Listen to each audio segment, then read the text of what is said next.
Intīmā veselība pēc dzemdībām. Atklāti par to, kas tev svarīgs, kopā ar Veselības centru 4. Jau tuvākajās minūtēs mēs uzzināsim, kādas tad ir galvenās intīmās veselības problēmas, ar ko sievietēm var nākties saskarties pēc dzemdībām. Sapratīsim arī daudz ko par urīna nesaturēšanas jautājumiem, uzzinot, kāpēc vispār tādi rodas.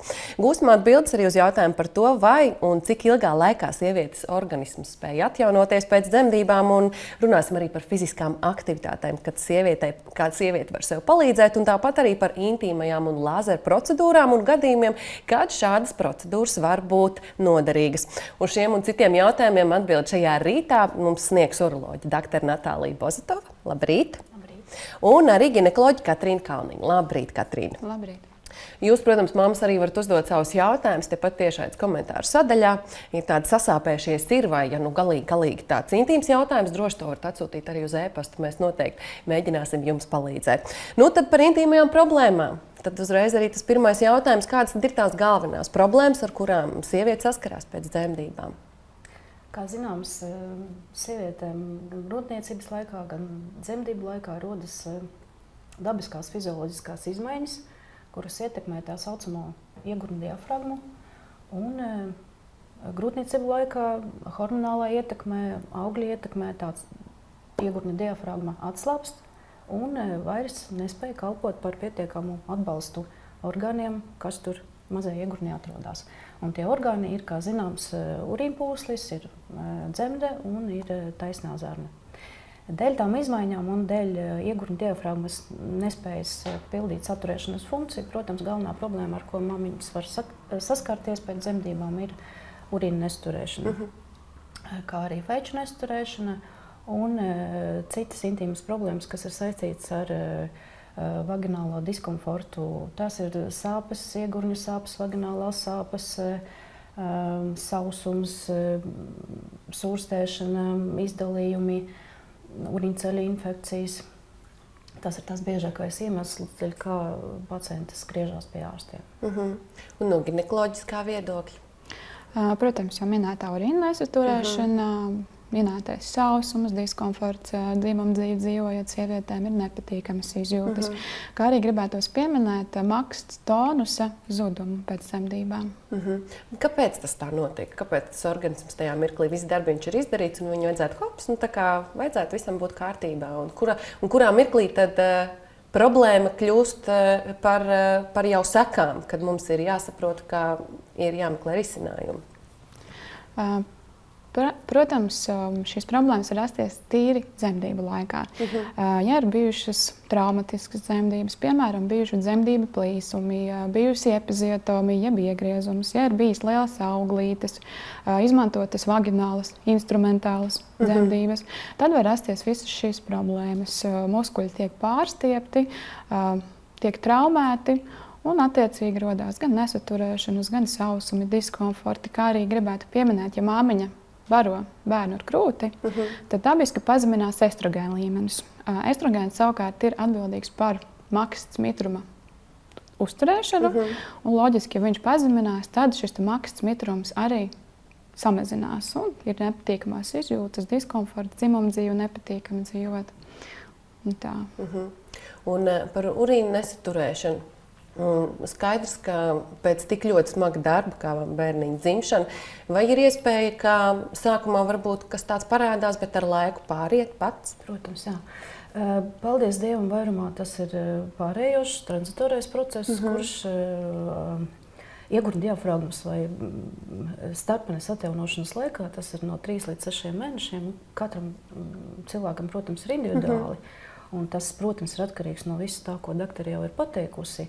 Lielākoties tā situācija pazūd, bet, diemžēl, viņa var arī palikt. Un pie visu tā, ko doktori jau ir nosaukusi, es vēl pielikšu klāt riska faktors, kas varētu, veicināt un kas varētu meitenēm jau pirms palikt stāvoklī jau likt padomāt par profilaksi, kā kādām preventīviem pasākumiem.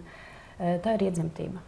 Ir pierādīts, ka principā var runāt ar mamām un jautāt, kas ir bijis viņiem, jā, jo to var pārmantot arī liekais svars, pīpēšana. Protams, nerunāsim par tādām citām saslimšanām, kas arī var būt par iemeslu, jā, bet jau pirms palikt stāvoklī var sākt trenēt to starpeni, lai viņi pēc tam pēc dzemdībām ātrāk atgūst savu stiprumu un spēju saturēt. Un vai ir tā, ka visām sievietēm maksts pēc dzemdībām kļūst platāk, un vai tā ir iespējams tikai tāda vīriešu psiholoģiska tāda iedoma, jā, kā tad tagad mums ar seksuālo dzīvi un kā tas tagad būs, vai tomēr tam ir arī kaut kāds pamatojums? Pamatojums ir jau grūtniecības laikā izdalās hormoni, kuri iedarbojas uz audiem, uz muskuļiem, uz saistaudiem, mīkstinot to. Tas ir dabiski, jo sieviešu iegurnis grūtniecības laikā ļoti mainās. Viņi paliek platāks un, protams, kad dzemdību ceļi, tīpaši, ja sieviete dzemdē dabiskā veidā, protams, viņam ir jābūt platākiem. Bet, kas attiecās uz psiholoģisko, jā, es neizslēdzu, ka tāds arī ir faktors. Paldies Dievam, cilvēku organismam ir ļoti labas spējas atjaunoties. Un maksts var atgūt savu tonusu, var atgūt savu tvirtumu pēc laika. Un, ja tas nenotiek, tad mēs varam arī palīdzēt.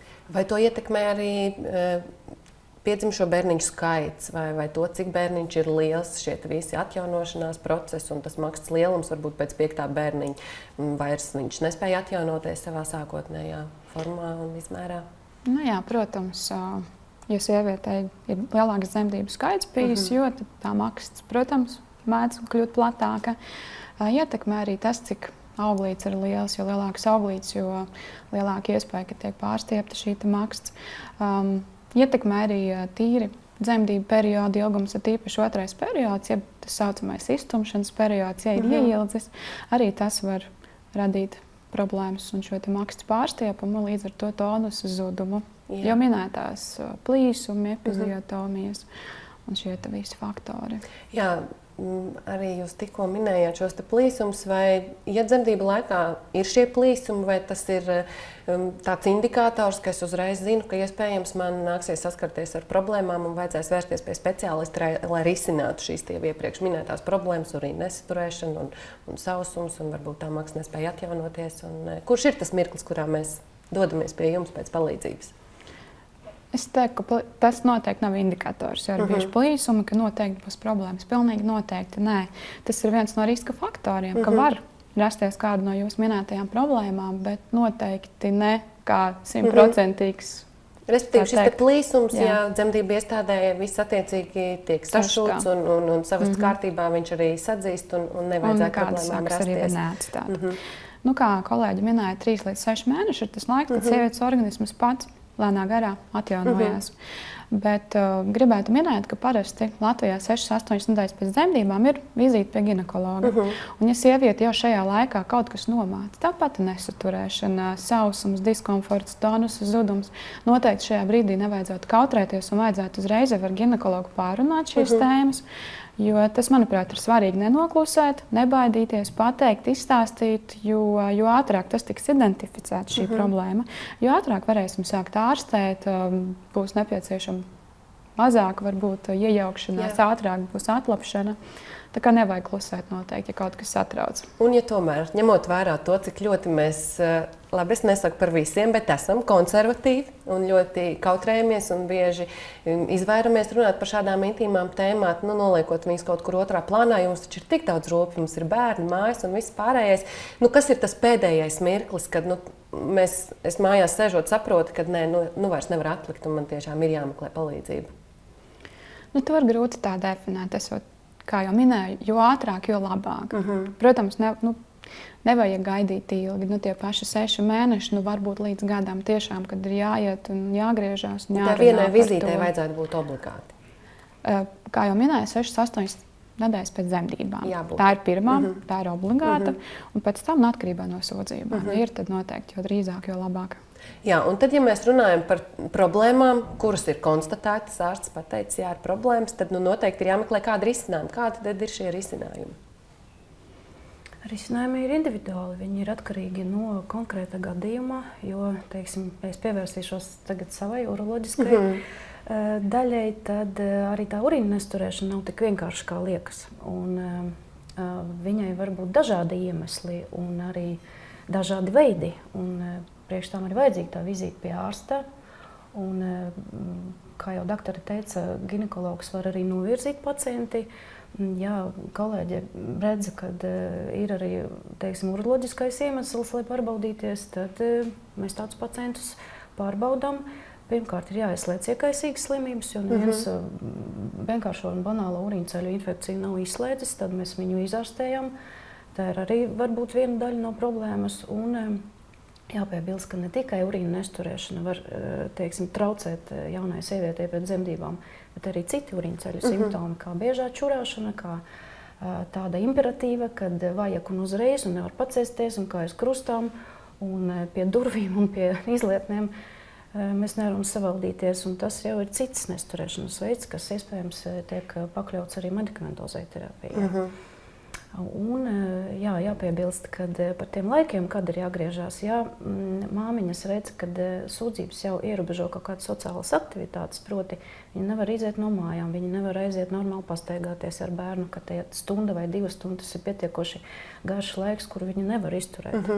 Tad, protams, tāda zīme zvaniņš, kad ir jāgriežās pie ārsta un arī atceroties par tiem fizioloģiskiem laikiem no 3 līdz 6 mēnešiem. Skaidrs, ka jaunā māmiņa tiek pie speciālista kā arī šajā laikā, tad mēs vienkārši organismam ar savām manipulācijām palīdzam ātrāk atjaunoties. Un tad tas efekts ir ātrāks, redzamāks un līdz ar to arī sieviete ir apmierināta. Skaidrs, ka viņi atgūst dzīves kvalitāti, kas attiecīgi jā. šī problēma netiek risināta, izveidojas.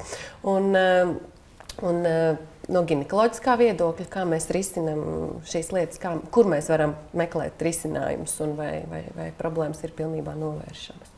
Attiecīgi no tā, kas ir tas, kas ir problēma. Ja ir sausums, vienkāršākie veidi ir farmakoloģiskā ārstēšana ar šīm pašām lodītēm vaginālajām. Ja tas ir tonusa zudums, ļoti vienkāršs veids ir fiziskās aktivitātes, vingrot, ir tādi speciāli iegurņa pamatas muskuļu stiprināšanas vingrojumi, tie saucamie Kēgela vingrojumi. Tas ir tās vienkāršās lietas, ko sieviete pati mājās var jau darīt. Īstenībā uzreiz jau pēc dzemdībām sāk trenēt šo starpenes muskulatūru, izmantot šīs lodītes. Smagākos gadījumos jau, kad nepāriet tik vienkārši šīs problēmas, patreiz Latvijā ir pieejama lāzera terapija, lāzera procedūras. Kuras ļoti labi palīdz maksas sausuma gadījumā, pie stresa urīna nesaturēšanas. Tā ir arī viena no labām alternatīvām, tādām jaunām, inovatīvām.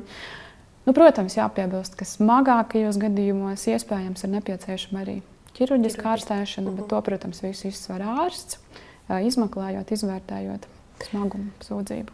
Gribētu nedaudz pavilkt atpakaļ uz to lāzeru. Man šobrīd tā grūti iedomāties, kā ar lāzeri mēs ārstējam maksas sausumu, ārstējam šīs problēmas, ko jūs minējāt. Kā tas notiek reāli dzīvē, ko lāzers dara? Principā lāzers iedarbojas uz gļotādu, uz zemgļotādu. Ja runājam tīri par lāzera terapiju, kas pieejama Veselības centrā 4, tas ir monolīza Touch CO2 lāzeris. Tas iedarbojās uz zemgļotādu, uz fibrocītiem. Tās ir speciālas šūnas, kuras ražo kolagēnu. Kolagēns savukārt ir nepieciešams maksas tonusam, lai maksas būtu tvirta, elastīga. Tātad ar šo lāzeru apstrādājot zemgļotādu, fibrocīti aktivējas, izstrādājas kolagēns un maksas atgūst savu elasticitāti. Pie tam lāzers aktivē arī apasiņošanu, uzlabojās apasiņošana, savukārt tā ietekmē uzlabojās mitruma līmenis, uzlabojās pH līmenis un mazinās diskomforts, nepatīkams izjūtas dzimumdzīves laikā. Kā mammas var atrast vispār visu šo, jo līdz šim mana tā informācijas pieejamība, tas, ko es zināju, ar lāzeru mēs varam veikt dažādas sejas procedūras, daudz ko citu, bet mēs varam risināt arī dažādas intīm problēmas. Un tad šie arī ir visi tie gadījumi, kad tas var palīdzēt, ja? Tieši tā. Gan uroloģiski, gan ginekoloģiski mēs varam meklēt palīdzību un arī lāzers iespējams palīdzēs un nebūs vajadzīga tā ķirurģiskā iejaukšanās. Protams, jā. Tā ir laba alternatīva, kura ir parādījusies pēdējā laikā. Jau agrāk bija vai trenēšana, vai nu teiksim, fizioterapijas metodas, vai nu tikai operācija. Un, patreiz ir ļoti laba alternatīva sievietēm, kurām urīna neizturēšanas problēmas ir sākuma stadijā, kad nav izteikts anatomiskās izmaiņas mazajai iegurņai, nav noslīdējumi. Un, principā, es varu to problēmu pat drusku plašāk izskatīt. Ja? Nav tikai urīna neizturēšanas jautājums, jo visu to, ko doktori ir aprakstījusi par izmaiņām vagīnas gļotādā, tas arī maina vaginālo bakteriālo līdzsvaru, jo tas kolagēns, kurš izstrādā, tas glikoprotīds, kurš izstrādā, ir glikogēns, kurš izstrādājās makstī, ar viņu, kā saka, barojās tie laktobacili, kur pārsvarā, teiksim, apdzīvo maksts veselai sievietei. Un, ja tie laktobacili paliek mazākā skaitlī, tad sāk vairoties arī patogēnā flora, un tas ir, kā zināms, pamatā urīnceļu infekcijām. Principā, veicot lāzeru procedūras, mēs arī skatāmies, tas ir tāds kā ieguldījums nākotnē. Mēs stiprinam gļotādu arī tādā ziņā, ka viņi ir stiprāki pret infekcijām. Un tad, lai tā nedaudz saprastu gan es, gan mammas, tad Mona Līza tak risina vairākas problēmas, ja? Tā skaitā var uzlabot arī intīmo veselību sievietēm un menopauzē un aizstāja HAT, ja? Un tad to pielieto plastiskā intīma ķirurģijā, erozijas ārstēšanai un tā. Tieši tā ir. Principā patreiz Latvijā 2 lāzeru veidi. Kapitāla klinika Rīga ir šis intimais lāzeris, savukārt veselības centrā 4 ir Mona Līza taču jūs minētais. Un tas, kā jau teicāt, ir ne tikai urīna nesaturēšanas, stresā, maksts sausuma, bet arī menopauzē sievietēm pie atrofiskas gļotādas ļoti labi palīdz pie jaunveidojuma noņemšanas, pie kondiloma, papiloma noņemšanas ļoti labi. Maksts arī var izmantot intīmajā, tā teikt, plastiskajā ķirurģijā, mazo kaunuma lūpu samazināšanā. Tā kā šis Mona Līza taču tiešām ir ļoti daudzpusīgs lāzers. Un vai šādas procedūras ir sāpīgas? Nē. Jūs tā nē, protams, ka nē. Protams, katrai sievietei tā individuālā jūtība ir individuāla. Ja? Un, principā, ne, tā procedūra nav sāpīga, viņa ir jābūt komfortabla. Mēs savas meitenes visu brīdinām, kad tas, teiksim, sajūtas pārstāja būt par komfortablu, tad mums ir jāziņo, jo mums ir iespēja to jaudu pielabot un individuāli, teiksim, tā, lai sievietei, sievietei ir jājūt siltumu. Iespējams, viņi jutīs arī tādus kā mazos durientiņus, bet ne vairāk. Jā, sāpēm nav jābūt, jo sāpes jau nozīmē, ka audi tiek bojāti. Jā, bet šīs procedūras kā reiz arī viņam tāda īpatnība ir, ka viņi notiek bez audu bojājuma, bez griezieniem, bez sašuvumiem, bez traumatizācijas. Tātad saudzīgi ļoti. Ļoti saudzīgi. Ļoti saudzīgi. Un cik vispār šādas procedūras ir nepieciešams un kāds ir to efekts? Vai tas ir pēc kāda laika jāatjauno, vai tomēr saglabājās viss līdz mūža galam? Nu, līdz nākamajām dzemdībām, piemēram. Principā 1 līdz 3 procedūras atkarībā no simptomu smaguma, no efekta. Un tad attiecīgi ar 40-60 dienu intervālu. Pēc tam, pēc gada vēlams arī veikt uzturošo procedūru, ja ir tāda nepieciešamība. Un nepieciešamība jau attiecīgi nosaka speciālisti, kad māmiņa atkal dodās pārbaudīties. Bet šie ieguvumi un atlapšana, kā tas notiek? Vai šajos starposmos jūs minējāt 40-60 dienas no vienas līdz nākamajai procedūrai, kā ar intīmo dzīves? Pieļauju iespēju, ka māmiņa viss kārtībā, bet tētis varētu nesaprast. Vai tas ir atļauts, vai tas tajā laikā ir aizliegts? Principā pēc procedūras sieviete uzreiz jau var atgriezties ikdienas dzīvē, ikdienas aktivitātēs, ierobežojumi faktiski nekādi nav.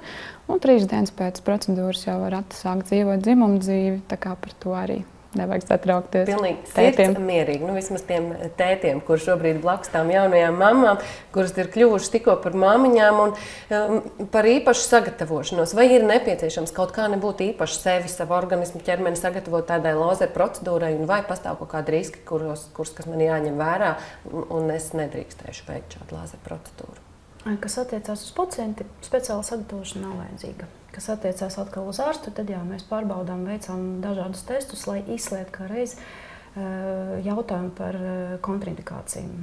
Un tas būtu iekaisīgas slimības, tās būtu autoimūnas slimības, infekcijas un, protams, ka onkoloģiskās saslimšanas arī ir kontraindikācija šai procedūrai. Bet to nosaka ārsts. Un, principā, ja mēs runājam par jauno māmiņu kontingentu, tad tas kontraindikācija loks ir diezgan pašaurs. Nu, un tad pašā nobeigumā tām mamām kādu iedrošinājumu vārdu, lai viņas nebaidās runāt par šīm intīmajām problēmām, ar kurām viņas saskarās. Jo es pieļauju, ka katru reizi, kad potenciālā klienta, pacienta nāk pie jums kabinetā, viņa ir ļoti satraukusies un ļoti baidās runāt par savām problēmām. Protams, tas ir dziļi intīms jautājums, un gribētos jau, lai katrai sievietei ir tas savs ginekologs, ar kuru ir tas kontakts pietiekami labs, un no kura sieviete nebaidās pastāstīt par šīm problēmām.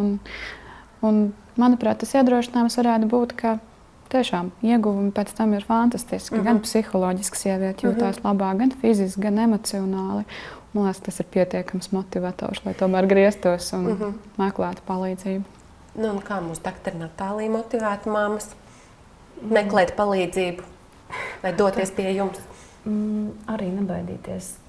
Jo ātrāk mēs tiksim jums klāt, jo ātrāk mēs tās problēmas varēsim risināt, jo pat cik mans pacientu kontingents ir arī sievietes cienījamā vecumā, un bieži vien, diemžēl, ir tā, ka mūsu pakalpojumu klāsts ir jau ierobežots līdz ar vecumu, līdz ar blakus saslimšanām, līdz pārējām kontraindikācijām.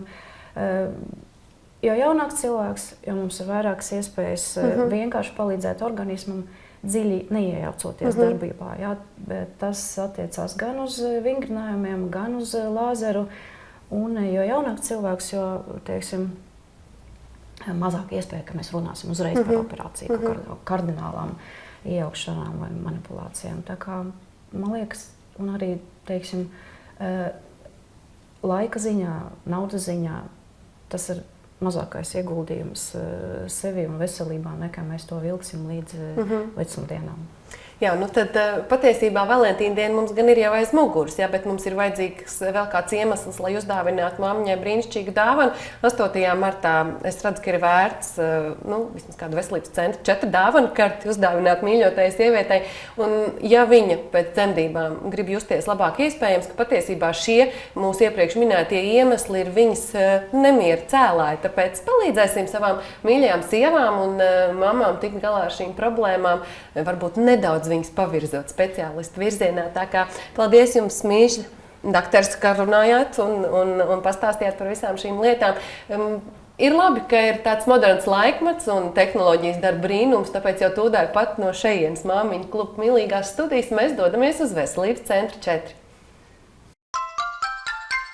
Intīmā veselība pēc dzemdībām. Atklāti par to, kas tev svarīgs, kopā ar Veselības centru 4. Ir nepatīkams sajūtas, par kurām īsti negribas stāstīt pat labākajai draudzenei, bet ir jārunā par savu pieredzi, pamācot citus. Pārliecināti mūsu raidījuma uzrunātā mamma Zane. Es esmu 2 bērniņu mamma, un pēc 2. bērniņa piedzimšanas man pēc stiprām fiziskām aktivitātēm bija viegla urīna nesaturēšana. Es zināju, ka ir speciāli vingrinājumi, ar kuriem to var mēģināt novērst, bet nedaudz jau vēlāk es uzzināju, ka šajā klinikā ir tāda iespēja veikt lāzeru procedūru, ar kuru ir iespējams novērst šādu problēmu. Katrai otrai sievietei ir problēmas ar urīna nesaturēšanu. Ļoti minimālā mērā, klepojot, šķaudot, uzsākot straujas kustības, skrienot, dejojot reizēm. Un būtībā tas ir tas, kas viņām rada diskomfortu, bet ar sūdzēties viņām vai ir nērti, vai viņas domā, ka ar šo problēmu nevar cīnīties, vai tā tam ir jābūt. Jo bieži vien literatūrā raksta, pēc dzemdībām var būt tas, un to tad pieņem kā normu, bet nemeklē tās problēmas risinājumu. Šo delikāto problēmu var risināt, pielietojot unikālo lāzeru terapijas metodi. Metode patiešām ir ļoti, ļoti jauna. Un pagājušā gada Turcijas uroginekologu kongresā vēl tika apbalvota par revolucionāru un inovatīvu metodi šīs problēmas risināšanā. Lāzera terapija šeit tiek norises kā lāzera medicīnā augstā ablācija, jo šis lāzera enerģija ir nobīdīta īsu impulsu veidā, pakešu impulsu veidā, kas neveicina nekādus gļotātus bojājumus, apdegumus, kas, teiksim, bija agrāk, tad, kad strādāja ar cita tipa lāzeriem. Ja, šī ir inovatīva tehnoloģija, un pateicoties šim impulsu paketei, ja, šī terapija ir pielāgojama gļotādām, ja, neveicot tās bojājumus. Un šīs metodas un lāzera stara ietekmē tiek veicināta kolagēna veidošanās zemgļodādā, kas tādējādi šī arhitektonika tiek saveidota un tiek nostiprināts tās makstas sienas, kas ir viens no iemesliem urīna nesaturēšanas gadījumā. Šī lāzerterapijas metode ir efektīva, droša un komfortabla. Tā norit bez griezumiem un bez sāpēm, garantē ātru atveseļošanos un efektīvu rezultātu. Pat procedūra ilga apmēram 15 minūtes. Procedūras laikā es neizjūtu nekādas sāpes vai diskomforta sajūtu. Arī pēc procedūras nebija nekādas nepatīkamas sajūtas. Šo procedūru es atkārtoju pēc ārsta ieteikuma pēc 21 dienas. Un arī otrajā procedūrā viss bija pēc tieši tāda paša plāna un arī bija bez jebkādām problēmām un sāpēm. Jag lāzerterapija veic ne tikai ārstniecību, bet arī intīmās zonas plastiku. Lāzerterapija, kā jau mēs minējām, ir ļoti moderna kosmetoloģijā. Ja? Un šeit eksistē tāds jēdziens arī kā makstas arhitektonikas nostiprināšana. Gadījumos, ja ir bijušas liela augļa dzemdības, ja ir sākušies kaut kādi makstas sienu sākotnēji noslīdējumi, pēc vairākām dzemdībām, kad sievietes konstatē, tieši pāri konstatē, ka viņiem seksuālā dzīvē notikušas diezgan lielas izmaiņas. Un šī metode strādā uz šo makstas arhitektonikas nostiprināšanu. Ārstniecības un plastikas kurs sastāv no 2 procedūrām ar 3 nedēļu intervālu. Būtiskākais ir tas, ka iegūtais rezultāts ir ātrs un nesāpīgs. Arī ilgstoša rehabilitācija pēc tās nav nepieciešama. Cilvēks pēc procedūras iet mājās un viņam būtībā nekāda papildu sūdzība nerodās. Ja ir veikta visa pirms lāzerterapijas aprūpe, visi izmeklējumi atbilstoši protokolam, tad faktiski arī šāda blakus efekta tā kā nav. Jāpiemina, ka lāzera manipulācijas rezultātā paaugstinās arī makstas tonus. Līdz ar to sievietes, kas ir veikušas šo terapiju, atzinušas, ka pēc šīs procedūras ir uzlabojusies gan dzimuma dzīves, gan arī kopējās sievietes dzīves kvalitāte.